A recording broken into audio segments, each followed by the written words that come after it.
On করেন নাই। আপনার সব হ্যাডম হয়ে গেছে। সেনাবাহিনী থাকতে আরো অনেক লোক মারা যেত। যে একটা লোক বেঁচে থাকে সেনাবাহিনীর এই সিদ্ধান্তের জন্য, তাকে সাবাসী ধন্যবাদ দেওয়া উচিত। আপনার অকৃতজ্ঞ জাতি। এই জন্য ওয়ান ইলেভেন আসে। আপনার কেউ আসেন নাই, এটা গর্বিত হইতো বাংলাদেশ যে আমাদের একটা বিদেশি নাগরিক আমাদের ছাত্রদের সাথে ছিল। আমি এই বয়সে যে এইগুলি করেন, আর আমার কিছু বলার নাই, আমি দুঃখিত।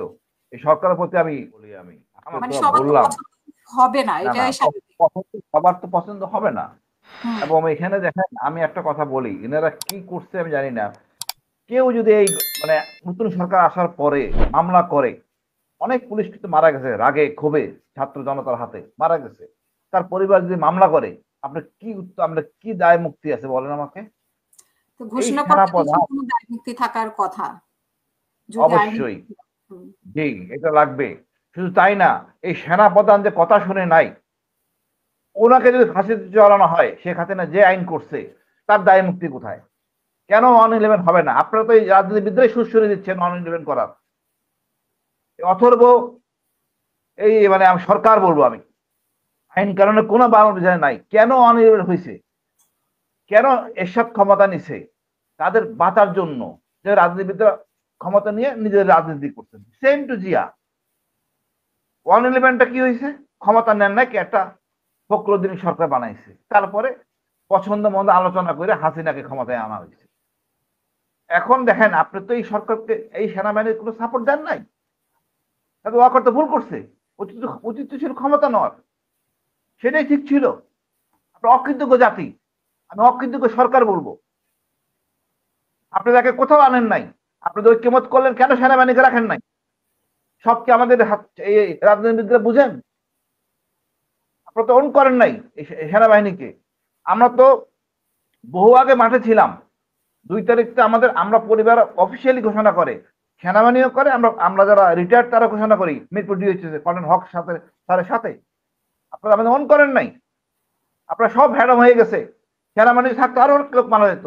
যে একটা লোক বেঁচে থাকে সেনাবাহিনীর সিদ্ধান্তের জন্য, তাকে সাবাসী ধন্যবাদ দেওয়া উচিত। আপনার অকৃতজ্ঞ জাতি। এই জন্য ওয়ান ইলেভেন আসে।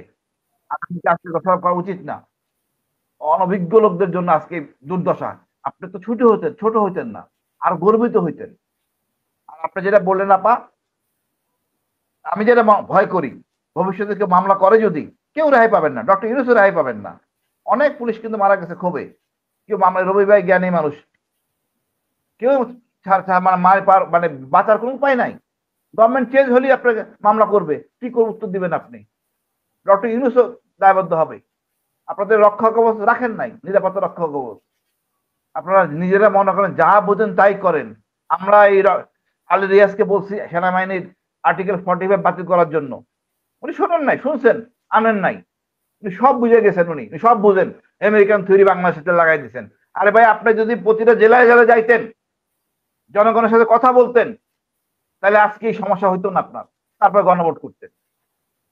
আমরা এসি রুমে বসে আপনারা এই আলোচনা করছেন, নিজেরাই বিতর্ক সৃষ্টি করবেন। আগামীকাল আশা রাখি ভালো কিছু হবে। আমরা মঙ্গল কামনা করব। সবাইকে নিয়ে আমরা দেশটা আগাইতে হবে। কেউ যেন না মনে করে ওনার জন্য সব হয়েছে। No, everyone is committed. বেসরকারি, সরকারি ইউনিভার্সিটি ছাত্ররা ভালোভাবে জড়িত ছিল। একটা বিদেশি রেজিস্ট্রার মিস্টার ডেভ ব্র্যাকেট ছাত্রদের সাথে রাস্তায় ছিল, একটা লোকও কথা বলে নাই। আমি হাসনাতকে বলছিলাম, এনেকে ডেকে চা খাওয়াইও, কৃতজ্ঞতা প্রকাশ করো। You are with the student. আপনার এত বড় হ্যাডম আপনাদের, মানে সব কিছু তো এখন এই বয়সে নিয়ে নিলে কিছু বলার নাই। দেব রাস্তা দাঁড়িয়ে ছাত্রের সাথে তারাই ছিল। আপনার কেউ আসেন নাই, এটা গর্বিত হইতো বাংলাদেশ যে আমাদের একটা বিদেশি নাগরিক আমাদের ছাত্রদের সাথে ছিল। আমি এই বয়সে যে এইগুলি করেন, আর আমার কিছু বলার নাই, আমি দুঃখিত। এই সরকারের প্রতি আমি, আমার হতাশা। ধন্যবাদ আপা।